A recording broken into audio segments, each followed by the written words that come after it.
চেতনায় বাংলাদেশ।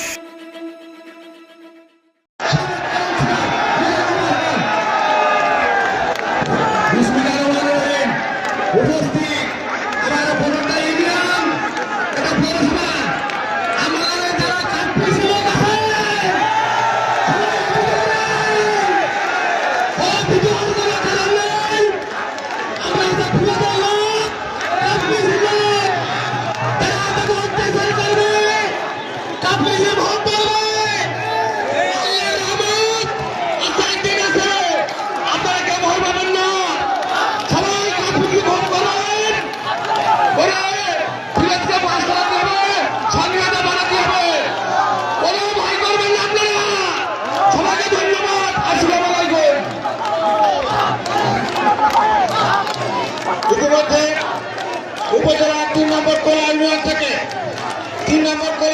থেকে কাপ্রিসের কর্মী সমর্থকেরা একটি বিশাল মিছিল নিয়ে নরকানা ভূষণ স্কুল মাঠে উপস্থিত হয়েছে। আমরা সমাবেশ থেকে আমাদের প্রার্থী সকলের প্রিয় মানুষ সাইফুল ইসলাম ফিরোজের পক্ষ থেকে সকলকে শুভেচ্ছা, অভিনন্দন এবং ধন্যবাদ জানাই। এ পর্যায়ে বক্তব্য নিয়ে আসছেন রায়গঞ্জ পৌর BNP Hãy subscribe cho kênh Ghiền Mì Gõ để không bỏ lỡ